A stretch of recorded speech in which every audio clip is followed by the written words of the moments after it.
Delhi high court में बीती 13 नवंबर को एक बहुत बड़ा जजमेंट दिल्ली वालों के लिए बड़ी खुशखबरी लेकर आया है। जी हां, दिल्ली हाईकोर्ट की जस्टिस मिनी पुष्करना की अदालत ने 13 नवंबर को एक जजमेंट सुनाया और उस जजमेंट में जो अनऑथोराइज बिल्डिंग पर, बुक बिल्डिंग पर एमसीडी, डीडीए वगैरह की अनऑथोराइज बिल्डिंग्स होती हैं जिन पे बिजली कनेक्शन अभी तक नहीं दिया जा रहा था डीईआरसी कानून के तहत, लेकिन अब दिल्ली हाईकोर्ट ने साफ तौर पर यह कह दिया है कि दिल्ली में बिजली देना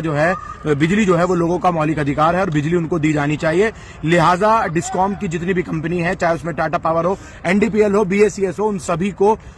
चाहे वो इमारत बुक है या बुक नहीं है, अनऑथोराइज है या ऑथोराइज है, उस पर बिजली मीटर देना जो है वो अब जरूरी होगा। यानी जो पहले मोटे भ्रष्टाचार के तौर पर, साफ तौर पर बिजली मीटरों में लाख लाख, 2-2 लाख रुपए लग रहे थे और बिजली के मीटर भारी भ्रष्टाचार के तहत लगाए जा रहे थे, अब उसका साफ तौर से निपटारा होगा। राजधानी दिल्ली में सभी लोगों को, जिन लोगों ने फ्लैट्स, बिल्डिंग वगैरह खरीदे हैं, उनको अब मीटर दिए जाएंगे। साथ ही दिल्ली हाईकोर्ट ने 13 पेज की इस जजमेंट में यह भी कहा है कि अगर कोई एमसीडी बुक होती है, कोई भी बिल्डिंग अनऑथोराइज होती है और उस पर दिल्ली नगर निगम कार्यवाही करना चाहता है, तो साफ तौर पर उसके लिए दिल्ली नगर निगम वो डिस्कॉम कंपनी को सूचित करे और वो चाहे तो उस वक्त जो है उस कनेक्शन को डिस्कनेक्शन कर सकता है। साफ तौर पर इस जीत की, ये जो बहुत बड़ी जीत हुई है दिल्ली वासियों की, इस पर जो है वो श्रेय लेने की तैयारी दिल्ली सरकार और कुछ विधायकों ने शुरू कर दी है। साफ तौर पर दिल्ली सरकार के मुख्यमंत्री रेखा गुप्ता ने कहा है कि 1.5 लाख बिजली मीटर जो पेंडिंग पड़े थे, अब उन पर मीटर दिल्ली सरकार लगाएगी। लेकिन ये दिल्ली सरकार के कहने पर नहीं, बल्कि दिल्ली हाईकोर्ट की